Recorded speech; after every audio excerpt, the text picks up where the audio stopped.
کریم نے ارشاد فرمایا کہ ان اللہ و ملائکتہ یصلون علی النبی، بے شک اللہ اور اس کے فرشتے درود بھیجتے ہیں اس غیب بتانے والے نبی پر۔ یا ایھا الذین آمنوا صلوا علیہ وسلموا تسلیما، اے ایمان والو تم بھی اس غیب بتانے والے نبی پر خوب درود اور خوب سلام بھیجو۔ اللہ پاک کے فضل و کرم سے اور اس کی رحمت سے ماہ ذیشان شعبان المعظم کی تشریف آوری ہو چکی ہے۔ ہم اس کی بابرکت گھڑیوں میں سانسیں لینے کی سعادت حاصل کر رہے ہیں۔ شعبان المعظم بہت ہی عظمت والا مہینہ ہے اور اس میں خیر اور برکت کی برسات ہوتی ہے۔ نبی رحمت صلی اللہ تعالی علیہ وسلم نے ارشاد فرمایا کہ شعبان پاک کرنے والا ہے اور رمضان کفارہ ہے، یعنی کہ شعبان بندے کو پاک کرنے والا ہے۔ شعبان المعظم کی خصوصی عبادات ہیں، مثلا شعبان المعظم کو شہر القرآن یعنی تلاوت کرنے والا مہینہ بھی کہا گیا ہے، لہٰذا اس مہینے میں تلاوت کی کثرت کرنی چاہیے۔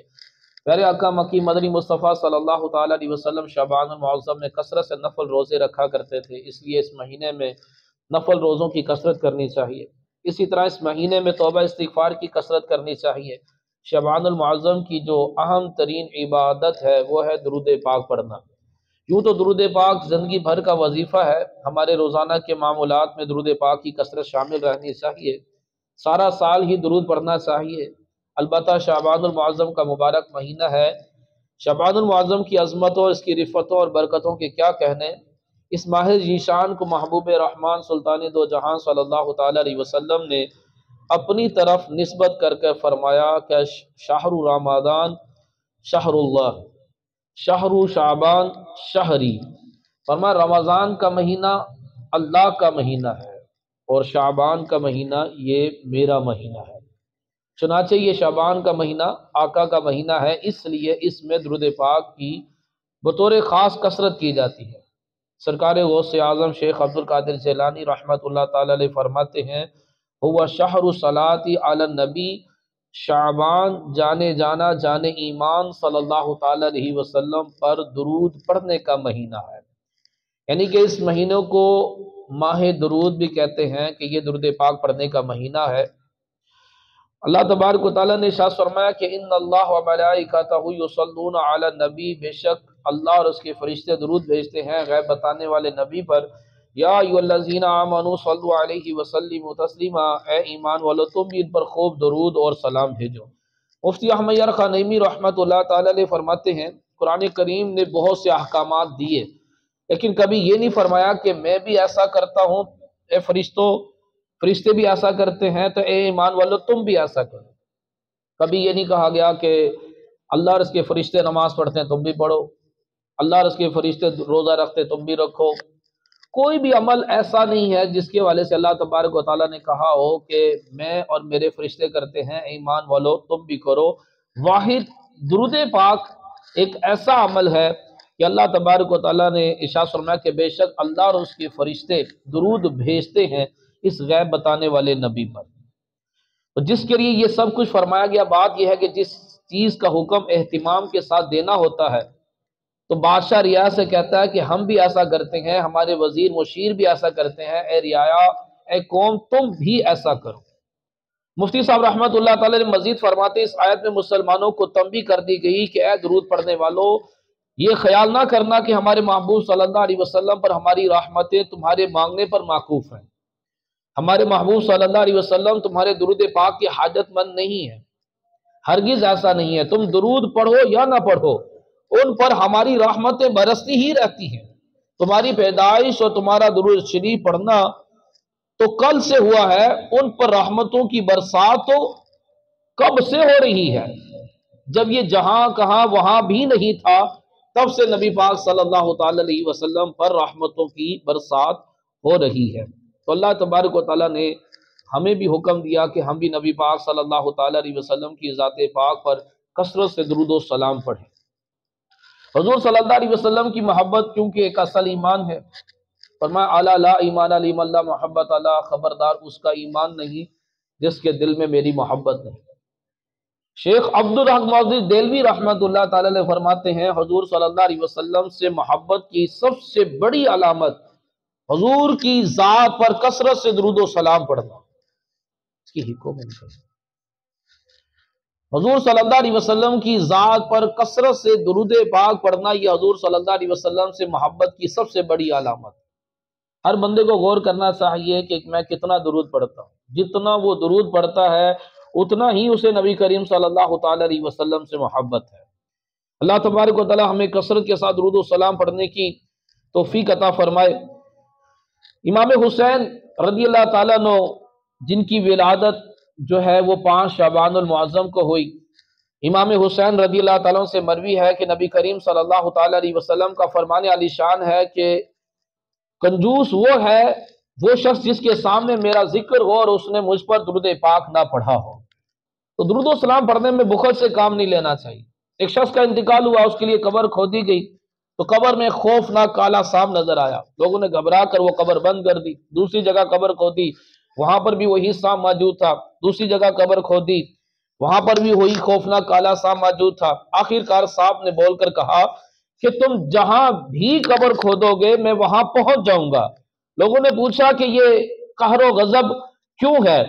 سانپ بولا کہ یہ شخص سرکار مدینہ صلی اللہ تعالی علیہ وسلم کا نام نامی سنتا تھا، لیتا تھا، درود پڑھنے میں کنجوسی کرتا تھا، اب میں اس کنجوس کو سزا دیتا رہوں گا۔ تو جب بھی نبی اکرم صلی اللہ تعالی علیہ وآلہ وسلم کا نام لے تو محبت سے پورا درود پڑھیں، الفاظ کو چبانا نہیں چاہیے۔ صلی اللہ علیہ وسلم، صلی اللہ علیہ وآلہ وسلم، جب بھی نبی اکرم صلی اللہ تعالی علیہ وآلہ وسلم کا نام سنیں تو درود پاک پڑھیں۔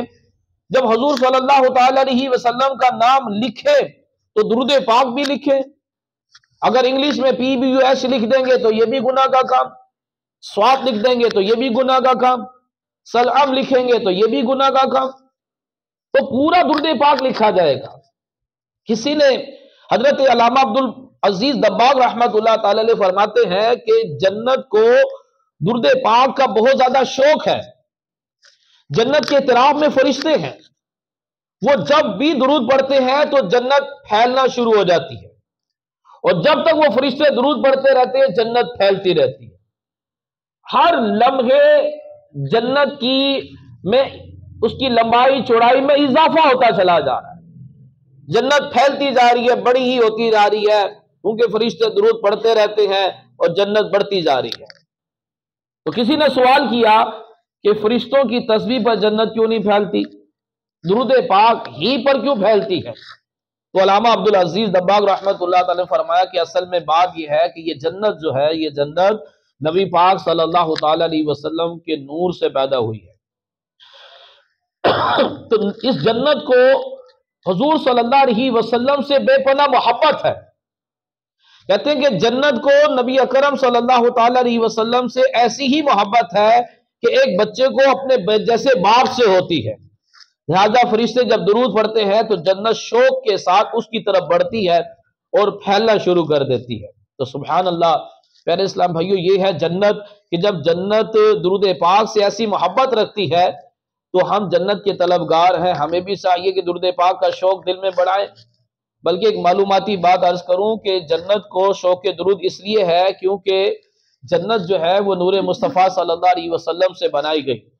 حضور صلی اللہ علیہ وسلم نے ارشاد فرمایا، اول ما خلق اللہ نوری، سب سے پہلے میرا نور پیدا کیا گیا، وَكُلُّ شَيْءٍ خُلِقَ مِن نُورِهِ، پھر ہر شے کو میرے نور سے بنایا گیا۔ تو یہ پوری کائنات حضور صلی اللہ علیہ وسلم کے نور سے بنائی گئی۔ تو جب جنت نور مصطفیٰ صلی اللہ علیہ وسلم سے بنی تو درود پاک کا انتہائی شوق رکھتی ہے، تو ہمیں بھی اسی نور سے بنایا گیا، تو ہمیں بھی چاہیے کہ درود پاک سے محبت کریں، خوب شوق اور محبت کے ساتھ درود و سلام کو پڑھتے رہیں۔ تو نبی پاک صلی اللہ تعالی علیہ وسلم سے محبت کی سب سے بڑی علامت کہ حضور صلی اللہ علیہ وسلم کی ذات پاک پر کثرت سے درود و سلام پڑھا جائے۔ حضرت عبداللہ بن عمر رضی اللہ تعالیٰ عنہ سے روایت کہ غیب جاننے والے نبی صلی اللہ علیہ وسلم نے روز قیامت کی خبر دیتے ہوئے فرمایا، قیامت کا دن ہوگا، آدم علیہ السلام سبز لباس پہنے عرش الہی کے سائے میں تشریف فرما ہوں گے، دیکھ رہے ہوں گے کہ ان کی اولاد میں سے کس کس کو جنت میں لے جایا جا رہا ہے اور کس کس کو دوزخ میں پھینکا جا رہا ہے۔ اتنے میں آپ علیہ السلام کی نظر انبیاء کے تاجدار احمد مختار صلی اللہ علیہ وسلم کے امتی پر پڑے گی کہ فرشتے اس شخص کو جہنم کی طرف لے جا رہے ہیں۔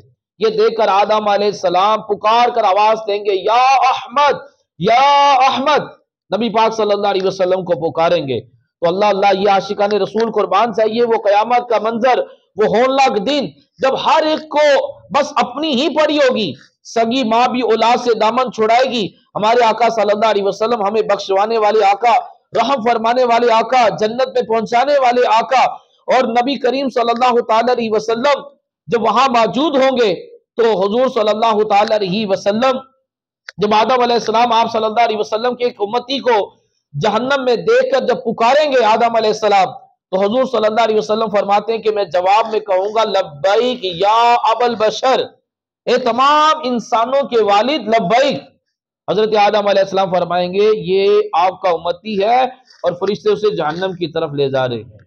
ہمارے آقا و مولا صلی اللہ علیہ وسلم حضرت آدم علیہ السلام کی یہ صدا سن کر جلدی سے فرشتوں کے پاس تشریف لائیں گے اور فرمائیں گے اے میرے رب کے فرشتوں ٹھہر جاؤ۔ فرشتے عرض کریں گے یا رسول اللہ صلی اللہ تعالی علیہ وسلم ہم فرشتے ہیں، اور ہم فرشتے اللہ پاک کی نافرمانی نہیں کرتے، اور وہی کرتے ہیں جس کا ہمیں حکم ہوتا ہے، تو ہمیں حکم ہوا ہے کہ اس کو جہنم میں پھینک دیں۔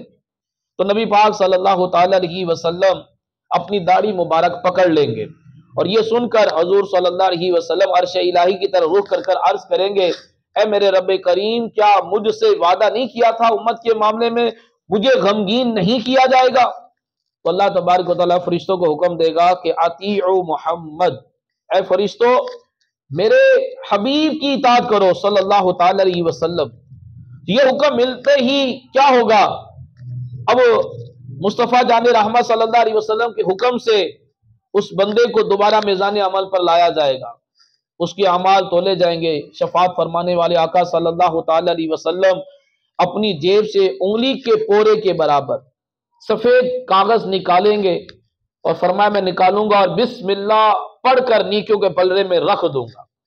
حضور فرماتے ہیں کہ میں اس میں رکھ دوں گا، اس کی برکت سے اس شخص کا نیکیوں والا پلڑا وزنی ہو جائے گا۔ ادھر اس شخص کا نیکیوں والا پلڑا وزنی ہوگا، ساتھ ہی معاشر میں ایک شور برپا ہوگا کہ کامیاب ہو گیا، کامیاب ہو گیا، اس کی نیکیوں والا پلڑا وزنی کر دیا گیا، اب اسے جنت میں لے جاؤ۔ تو جب فرشتے اسے جنت کی طرف لے جانے لگیں گے تو عرض کرے گا اے فرشتوں ذرا ٹھہرو، میں ان بزرگ سے کچھ عرض تو کر لوں۔ تب وہ عرض کرے گا میرے ماں باپ آپ پر قربان، آپ کا چہرہ مقدس کیسا نورانی ہے، آپ کیسے اعلیٰ اخلاق والے ہیں، آپ نے میرے آنسوؤں پر رحم کھایا، میرے گناہ معاف کروائے، آپ کون ہیں؟ ارشاد ہوگا کہ میں تیرا نبی محمد صلی اللہ تعالی علیہ وسلم، اور یہ درود پاک تھا جو تو نے مجھ پر پڑھا تھا، میں نے اسے آج کے دن کے لیے محفوظ کر رکھا تھا۔ تو اگر کوئی اپنا بھلا چاہتا ہے، اسے چاہے جس سے خدا چاہتا ہے، درود ان پر بھیجو، سلام ان پر بھیجو، یہی مومنوں سے خدا چاہتا ہے۔ تو پیارے اسلام بھائیو، درود پاک بہت ہی اعلیٰ وظیفہ ہے، اس کی اتنی برکتیں ہیں، اتنی برکتیں ہیں کہ دنیا اور آخرت کی کوئی پریشانی ہو، درود پاک اس کا بہت ہی آسان حل ہے۔ حضرت ابی بن کعب رضی اللہ تعالیٰ عنہ نے فرمایا کہ میں نے حضور صلی اللہ علیہ وسلم کی بارگاہ میں عرض کی یا رسول اللہ صلی اللہ علیہ وسلم، میں آپ پر کثرت سے درود پاک پڑھنا چاہتا ہوں، اور اب اس کے لیے اپنے اراد و وظائف کے اوقات میں سے کتنا وقت مقرر کروں؟ فرمایا جتنا چاہو۔ تو ابی بن کعب نے عرض کی یا رسول اللہ چوتھائی۔ فرمایا جتنا چاہو، اور اگر زیادہ کر لو تو تمہارے لیے بہتر ہوگا۔ تو میں نے عرض کی کہ یا رسول اللہ آدھا۔ فرمایا جتنا چاہو، اگر اس سے بھی زیادہ کر لو تو تمہارے لیے بہتر ہوگا۔ میں نے عرض کی کہ دو تہائی۔ فرمایا جتنا تم چاہو، اگر زیادہ کر لو تو تمہارے لیے اور بہتر ہوگا۔ میں نے عرض کی کہ میں سارا وقت درود ہی کے لیے مقرر کر لوں؟ فرمایا اگر تم نے ایسا کر لیا، اگر سارا وقت جو اراد و وظائف کا جو تمہارا وقت ہے، اگر یہ تم نے درود و وظائف کے لیے مقرر کر لیا تو یہ تمہاری پریشانیوں کو کفایت کرے گا اور تمہارے گناہوں کو بھی مٹا دے گا۔ ہر بندے کو، بعض بندے ایسے ہیں کہ جن کو صرف دنیا ہی کی فکر ہے، اور بعض بندے ایسے ہیں کہ جنہیں دنیا کی بھی فکر ہے اور آخرت کی بھی فکر ہے، فکریں دو ہی ہیں۔ ایک دنیا کی ہے اور ایک آخرت کی ہے۔ ایک فکر یہ ہے کہ دنیا میں پتہ نہیں کیا بنے گا، دوسری فکر ہے کہ آخرت میں پتہ نہیں کیا بنے گا۔ تو یوں ٹوٹل دو ہی فکریں ہوگی ہر بندے کی۔ تو دونوں فکروں کا آسان حل جو ہے وہ نبی پاک صلی اللہ علیہ وسلم کی ذات پر درود پڑھنا۔ اگر یہ بندہ درود پاک پڑھتا رہے تو دنیا کی بھی ساری فکریں ختم ہو جائیں گی، آخرت کی بھی ساری فکریں دور ہو جائیں گی۔ مثلا بیمار ہیں تو درود پڑھیں، تنگ دست ہیں تو درود پڑھیں، اولاد کی خواہش ہے تو درود پاک پڑھیں، قرضہ چڑھ گیا درود پاک پڑھیں، روزگار نہیں مل رہا تو درود پاک پڑھیں، نوکری نہیں مل رہی تو درود پاک پڑھیں، امتحان میں کامیابی چاہیے تو درود پاک پڑھیں، نیک بننا چاہتے ہیں درود پاک پڑھیں، حضور کی زیارت کرنا چاہتے ہیں درود پاک پڑھیں، حضور صلی اللہ علیہ وسلم کے شہر مدینے جانا چاہتے ہیں درود پاک پڑھیں۔ تو تمام مشکلات کا حل جو ہے وہ درود پاک پڑھنا ہے۔ ایک شخص تھا، اس نے کسی سے 3000 دینار قرض لیا، واپسی کی تاریخ مقرر ہو گئی۔ اب واقعہ یہ ہوا کہ اس کا کاروبار ٹھپ ہو گیا، کاروبار اس پر غربت چھا گئی اور یہ وقت پر قرضہ لوٹا نہ سکا۔ ادھر جو قرض خواہ تھا اس نے مطالبہ شروع کر دیا، اب اس کے پاس دینے کے لیے کچھ بھی نہ تھا، کہاں سے دیتا؟ قرض خواہ نے اس پر مقدمہ کر دیا۔ قاضی صاحب نے مقدمہ سننے کے لیے اس بیچارے غریب کو عدالت میں بلا لیا اور تمام صورتحال سنی اور کہا قاضی نے کہ میں تمہیں 1 مہینے کی مہلت دیتا ہوں، 1 مہینے کے اندر اندر تم نے اس کا قرض اتارنا ہے ورنہ تمہیں سزا سنائی جائے گی۔ اب بہت سی پریشانی تھی، کام کا چل نہیں رہا تھا، عدالت نے بھی صرف 1 ہی مہینے کی مہلت دی، کروں تو کیا کروں؟ اب اسی پریشانی کی عالم میں یہ نیک شخص مسجد میں پہنچا اور درود پاک پڑھنا شروع کر دیا۔ اس نے معمول بنا لیا، بس روزانہ درود پاک پڑھتا رہا۔ یوں کرتے کرتے 27 دن گزر گئے۔ جب 28ویں رات آئی تو یہ شخص رات کو سویا تو قسمت جاگ گئی اور کوئی کہنے والا کہہ رہا تھا کہ اے بندے، وزیر سلطنت علی بن عیسیٰ رحمت اللہ تعالی کے پاس جا، ان سے کہہ کہ وہ تمہیں 3000 دینار دے دیں گے۔ اس شخص کی آنکھ جب کھلی تو بڑا خوش تھا، لیکن ساتھ ہی خیال آیا کہ جب میں وزیر کو کہوں گا کہ مجھے 3000 دینار قرضہ ہے، آپ اتارے، مجھے خواب میں اشارہ ہوا ہے، تو اس کو یقین کیسے دلاؤں گا؟ تو اب یہ سوچ کر پریشان ہو کر وہ وزیر کے پاس نہ گیا۔ اگلے دن پھر درود پاک پڑھتا ہوا سو گیا۔ اب جب رات ہوئی تو قسمت جاگ اٹھی۔ آج رات خواب میں پہلے تو خالی آواز آئی تھی، اشارہ ہوا تھا، لیکن اگلے دن تو ایسا کرم ہوا کہ اب آواز کے ساتھ ساتھ جلوے بھی تھے، اور جلوے کس کے تھے؟ حضور اکرم صلی اللہ علیہ وسلم کے۔ نبی پاک صلی اللہ علیہ وسلم تشریف لائے، فرمایا کہ وزیر سلطنت کے پاس جاؤ، اس سے کہنا وہ تمہارا قرضہ اتار دے گا۔ اب جب اس کی آنکھ کھلی تو اپنی قسمت پر رشک آ رہا تھا، کیونکہ حضور کا دیدار ہو گیا کہ تیری جب کہ دید ہوگی جبھی میری عید ہوگی، میرے خواب میں تم آنا مدنی مدینے والے۔ اس سے بڑھ کر کیا انعام ہو کہ بندے کو حضور کا دیدار ہو جائے۔ نبی پاک صلی اللہ علیہ وسلم نے ارشاد فرمایا جس کو میرا دیدار ہو جائے اس کے سارے گناہ معاف ہو جاتے ہیں۔ فرمایا جس کو میرا دیدار ہوا اس کو میرا ہی ہوا، شیطان میری شکل میں نہیں آ سکتا۔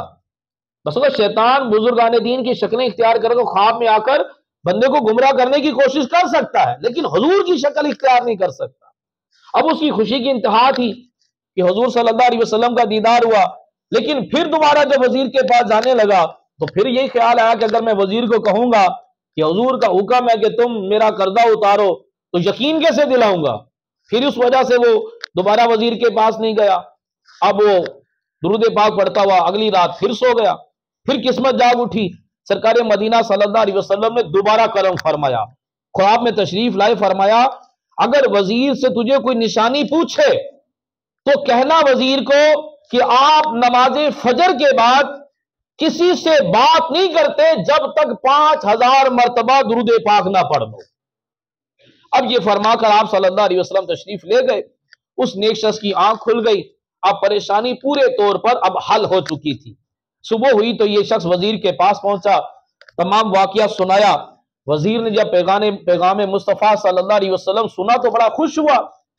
وزیر کہنے لگا کہ میں فجر کے بعد 5000 مرتبہ درود پڑھتا تھا، اس بات کو میرے اور میرے رب کے سوا کوئی نہیں جانتا تھا، یعنی کہ اس نے جو بات کی ہے سچ بات کی ہے۔ اب محبت میں وارفتہ ہو کر اس نے فوراً 3000 دینار دیے کہا کہ یہ 3000 قرضہ چکانے کے لیے، پھر 3000 دیے، کہا کہ یہ تمہاری اولاد کا خرچہ، پھر 3000 دیے، کہا یہ تیرے کاروبار کے لیے۔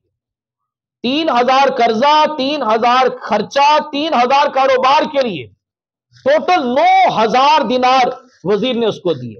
اب وہ شخص کل 9000 دینار لے کر جب جانے لگا تو وزیر نے کہا کہ آئندہ بھی جب تمہیں کوئی ضرورت پڑے گی تو تم نے میرے پاس آنا ہے۔ اب یہ 9000 دینار لے کر عدالت پہنچا، گن کر 3000 دینار پیش کیے۔ قاضی بڑا حیران ہوا کیونکہ اتنی بڑی رقم کا ایک مہینے میں انتظام ہو نہیں سکتا تھا۔ کہا کہ سچ سچ بتا تو رقم کہاں سے لایا، کوئی چوری ڈاکہ تو نہیں ڈالا، حالانکہ کیونکہ تو تو کنگال تھا۔ اس جب نیک شخص نے سارا واقعہ سنایا تو قاضی صاحب بھی عاشق رسول تھے، واقعہ سن کر اٹھ کھڑے ہو گئے۔ کچھ دیر کے بعد واپس آ کر 3000 دینار اس نئے شخص کو دیتے ہوئے کہا کہ میں بھی سرکار صلی اللہ علیہ وسلم کا غلام ہوں، میں اس ثواب میں پیچھے کیوں رہوں، تمہارا قرضہ میں ادا کروں گا۔ اب وہ بندہ جس کا قرض لوٹانا تھا وہ بھی عاشق رسول تھا، جب اس نے یہ سارا ماجرا دیکھا تو وہ بولا کہ یہ ساری برکتیں آپ لوگ ہی کیوں سمیٹیں، میں بھی غلام مصطفیٰ ہوں، میں اس نیک شخص کا سارا قرضہ معاف کر دیتا ہوں۔ اب دیکھیں درود پاک پڑھنے کی برکت سے کہاں یہ کنگال تھا، کنگال ہونے کے ساتھ ساتھ 3000 اس کے اوپر قرضہ بھی تھا، لیکن درود پاک پڑھنے کی برکت سے 12000 دینار لے کر اپنے گھر کی طرف لوٹا، 12000 دینار کا یہ مالک بن گیا۔ تو میرے محترم اسلام بھائیوں، درود و سلام سے دنیا کی فکریں بھی ختم ہوتی ہیں، آخرت کی فکریں بھی ختم ہوتی ہیں۔ تو شعبان کے مہینے کو کہا جاتا ہے کہ یہ درود کا مہینہ ہے، کیونکہ ان اللہ ملائکتہ یصلون علی النبی، ایک روایت کے مطابق یہ آیت کریمہ اسی مہینے میں نازل ہوئی۔ شعبان نے اللہ پاک کی بارگاہ میں عرض کی کہ یا اللہ عز و جل، اس مہینے نے اللہ کی بارگاہ میں عرض کی یا اللہ تو نے مجھے رجب اور رمضان کے درمیان میں رکھا ہے، رجب بھی حرمت والا مہینہ ہے، رمضان بھی برکتوں والا مہینہ ہے، تو مجھ میں کیا ہے؟ اللہ تبارک و تعالیٰ نے ارشاد فرمایا کہ تجھ میں تلاوت قرآن کو رکھا۔ تو صحابہ کرام علیہم رضوان اس مہینے میں کثرت سے تلاوت قرآن کیا کرتے تھے۔ اس مہینے کا بڑا ہی پیارا وظیفہ ہے، اگر کوئی بندہ کسی بھی وقت کسی بھی ٹائم میں 33 مرتبہ سورہ کوثر پڑھے، اول آخر 11 مرتبہ درود پاک، اور ہر مرتبہ میں بسم اللہ بھی پڑھنی ہے، اور کوئی بھی حاجت ہے اس حاجت کو ذہن میں رکھ کر 33 مرتبہ سورہ کوثر پڑھے گا تو انشاءاللہ اس کی وہ حاجت پوری ہوگی۔ چاہے تو آپ روزانہ پڑھیں، آپ کوئی بہت ساری حاجتیں ہوتی ہیں، حضور کی زیارت کی تمنا ہے تو حضور کی زیارت کی تمنا کر 33 مرتبہ درود پاک پڑھ لیں۔ مدینے جانے کی تمنا تو اگلے دن پھر مدینے جانے کی تمنا ذہن میں رکھ کر 33 مرتبہ سورہ کوثر پڑھ لیں۔ کاروبار میں پریشانی ہے، 33 مرتبہ سورہ کوثر پڑھ لیں ذہن میں رکھ کر۔ قرضہ ہے، نوکری نہیں مل رہی، تنگ دستی ہے، کسی قسم کا کوئی بھی مسئلہ ہے، یوں روزانہ ہی اگر آپ پڑھتے رہیں، ورنہ تو شعبان میں ایک مرتبہ تو یہ وظیفہ لازمی کریں کہ 33 مرتبہ سورہ کوثر پڑھیں تو انشاءاللہ عز و جل اس کی برکتیں ضرور ملیں گی۔ رمضان شعبان کے اندر جو کرنے والے 4 اہم کام ہیں، ایک تو درود پاک کی کثرت کرنی ہے۔ درود پاک کی کثرت کے لیے جو سب سے آسان طریقہ وہ تسبیح بندے کے پاس ہونی چاہیے۔ تسبیح یہ ریمائنڈر کا کام دیتی ہے کہ ہاتھ میں تسبیح ہے تو یہ یاد دلاتی ہے کہ میں زبان سے درود پاک پڑھتا رہوں۔ جنید بغدادی رحمۃ اللہ تعالی علیہ نے ہاتھ میں تسبیح پکڑی ہوئی تھی تو کسی نے اعتراض کیا کہ اتنے بڑے ولی ہو کر ابھی بھی تسبیح کا سہارا لیتے ہیں، تو آپ رحمۃ اللہ تعالی نے فرمایا کہ جس تسبیح کی بنا پر میں رب کے راستے پہ چلا ہوں اس تسبیح کو میں کبھی نہیں چھوڑوں گا۔ تو بزرگان دین کے ہاتھ میں تسبیح ہوا کرتی تھی، نیک لوگوں کے ہاتھ میں تسبیح ہوتی ہے۔